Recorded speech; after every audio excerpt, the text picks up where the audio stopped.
اعوذ باللہ من الشیطان الرجیم بسم اللہ الرحمن الرحیم۔ سب ویڈیو دیکھنے اور سننے والوں کو السلام علیکم۔ ہمارے چینل کے پیارے ویورز، آج ہم تلاوت کریں گے سورہ یوسف کی آیت نمبر 8 اور 9، یعنی کہ آیت نمبر 8 and 9 انشاءاللہ تلاوت کریں گے ترجمہ کے ساتھ اور تفسیر کے ساتھ، اور ہو سکے تو آیت نمبر 10 بھی پڑھ لیں گے اگر ٹائم ہوا، جو ہمارا فکس ٹائم ہوتا ہے اس سے اگر تھوڑا سا ٹائم ہوا تو آیت نمبر 10 بھی پڑھ لیں گے۔ اور ویڈیو کو جو ہے شیئر کریں، جتنا زیادہ شیئر کریں گے اتنا زیادہ آپ کو بھی ثواب ملے گا اور مجھے بھی زیادہ ثواب ملے گا، تو ہو سکے تو زیادہ سے زیادہ شیئر کریں۔ تو چلیں اب شروع کرتے ہیں آج کا سبق۔ آج کا سبق جو ہے وہ آیت نمبر 10 یہاں سے شروع ہوتی ہے۔ چلیں شروع کرتے ہیں۔ اعوذ باللہ من الشیطان الرجیم بسم اللہ الرحمن الرحیم۔ اذ جب، قالو کہنے لگے، لیوسف البتہ یوسف علیہ السلام، و اخوہ اور بھائی اس کا، و اخو کے میننگ اور بھائی ہو اس کا، یعنی یوسف علیہ السلام کا، احب محبت رکھتا ہے، الی ابینا طرف باپ ہمارے، منا ہم سے، یعنی بمحاورہ ترجمہ کریں تو جب کہنے لگے یوسف علیہ السلام کے لیے اور اس کے بھائی کو زیادہ محبت رکھتا ہے ہمارا باپ ہم سے،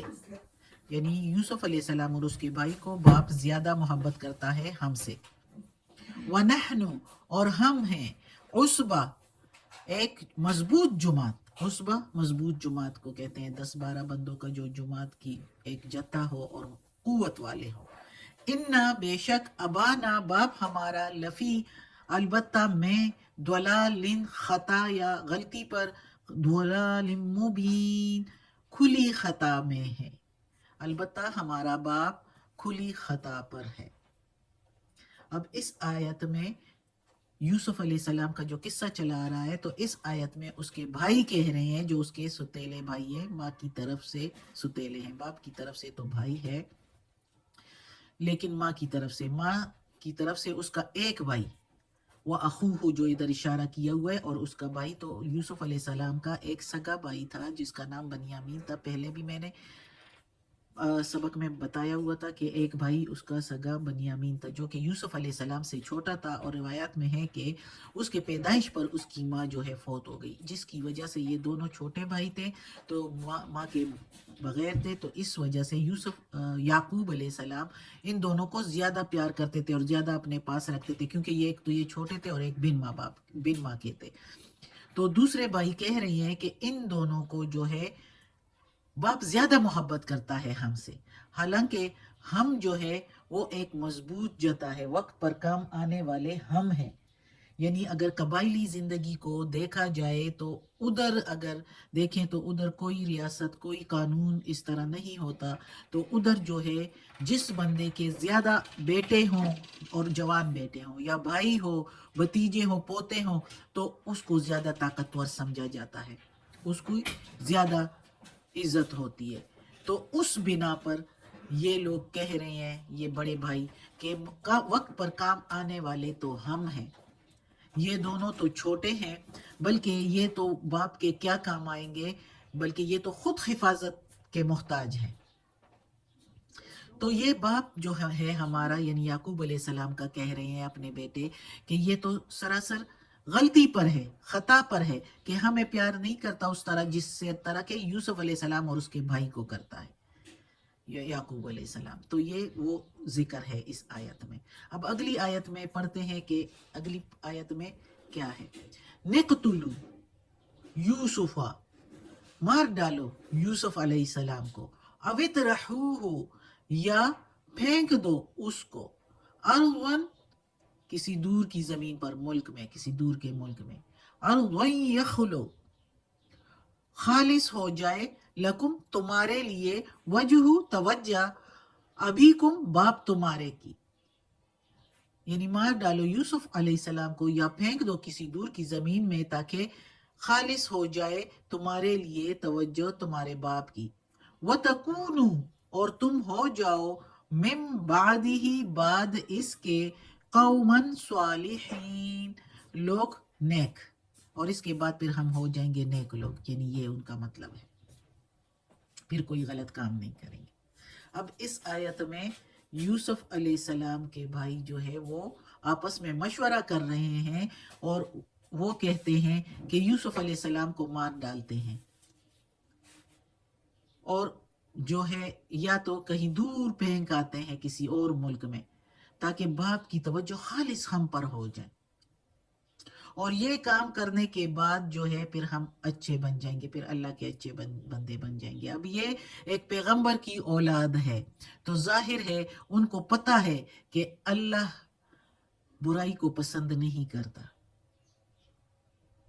تو یہ وہ بات ہو جاتی ہے جیسے کہ کوئی بندہ نیکی کو جانتا ہو، نیک ہو، لیکن برائی کرنے پر آمادہ ہو جائے اور برائی کرنے لگے، تو اس کا ضمیر بار بار اسے چھٹکیاں لگائے کہ یہ تم کیا کر رہے ہو، یہ غلط کر رہے ہو، تو وہ ضمیر کو سلانے کے لیے صرف اس کو سلانے کے لیے یہ بہانہ کرتا ہے کہ کرنے دو، اب اس ٹائم تم سائٹ پر ہو جاؤ، میں یہ کام کر لوں، تو پھر بعد میں توبہ کر کے تمہارے کہنے پر میں جو ہے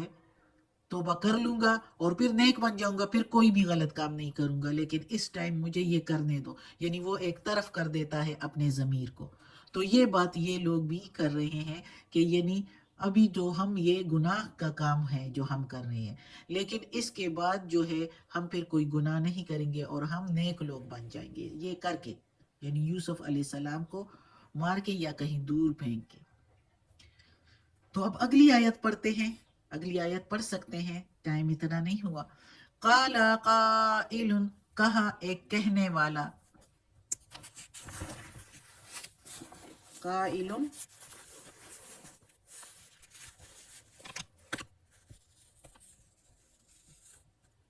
منہم، قائل منہم ان میں سے، لا تقتلوا نہ تم قتل کرو یوسف علیہ السلام کو، وَأَلْقُوهُ اور ڈال دو اس کو، فی غیابت الجب ایک گمنام کنویں میں، جب کنویں میں جو تاک سا سائڈوں پر بنا ہوتا ہے اس کو کہتے ہیں، زیادہ تر کہا جاتا ہے، یلتقطہ اور نکال دے اس کو، بعض السیارت بعض مسافر، کوئی مسافر، کوئی قافلہ آ جائے، مسافر اس کو نکال لے جائے، ان کن تم فاعلین اگر تم کو کرنا ہی ہے۔ یعنی ان بھائیوں میں سے ایک بھائی نے کہا کہ اگر تم کو کرنا ہی ہے تو ہاں مہا یوسف کا قتل یا خون اپنے سر کیوں لیتے ہو، گناہ کیوں لیتے ہو اپنے سر اس کی قتل کی، ایسے کرو کہ اس کو ایک گمنام کنویں میں ڈال دو، کوئی قافلہ گزرے گا ادھر سے پانی کے لیے آئے گا تو اس کو نکال کے لے جائے گا، تم لوگوں کا کام بھی ہو جائے گا اور وہ بھی خوش ہو جائیں گے، اپنا کام یوسف علیہ السلام کو لے جائیں گے ادھر سے، تو تم اپنے سر کیوں ایک گناہ لیتے ہو۔ اس لیے وہ ایک بھائی ان میں سے کہتا ہے، کہتے ہیں کہ اس بھائی کا نام تھا یہودا، جس نے یہ کہا تھا کہ یوسف علیہ السلام کا قتل اپنے سر پر نہ لو اور اس کو ایک گمنام کنویں میں جس کو کسی کو پتہ نہ ہو اس میں ڈال دو، اور کوئی قافلہ گزرے گا تو اس کو اٹھا لے گا، لے جائے گا، تمہارا کام ہو جائے گا، جس طرح تم چاہتے ہو کہ باپ کی توجہ صرف ہم پر ہو، تو ایسے کرو۔ تو یہ ابھی قصہ جاری ہے اور بڑی تفصیل سے اللہ تعالیٰ نے یہ اپنے اس کلام قرآن میں بیان کیا ہے، انشاءاللہ پڑھتے جائیں گے۔ ابھی آیت نمبر 10 ہو گئی ہے۔ اللہ ہمیں توفیق دے کہ یہ قرآن مجید کا ترجمہ مکمل کریں۔ صدق اللہ العظیم۔ آج کا سبق ختم ہوتا ہے۔ اللہ ہمیں توفیق دے کہ اس پر عمل کریں، عمل کرنے کی توفیق دے اس قرآن مجید پر، اللہ کے اس کلام پر جو ہم پڑھ رہے ہیں، اس پر عمل کی بھی توفیق دے یا پروردگار، یا رب العالمین، یا مالک یوم الدین، یا علی کل شیء قدیر۔ یا اللہ یہ تیرے کلام قرآن مجید کی تلاوت کی ہے، ترجمہ اور تفسیر کے ساتھ اس کے زیر زبر پیش میں، تلفظ میں کوئی غلطی ہوئی ہو ترجمہ اور تفسیر میں تو یا اللہ معاف کر دینا، تو معاف کرنے والا مہربان ہے۔ یا اللہ ہمیں اپنے نیک اور صالح لوگوں میں شامل کر دے اور ہمیں عافیت والے معاملات دیں، ہماری بیماریاں، تکالیف، پریشانیاں، برائیاں، کمزوریاں ہم سے دور کر دے. آمین ثم آمین.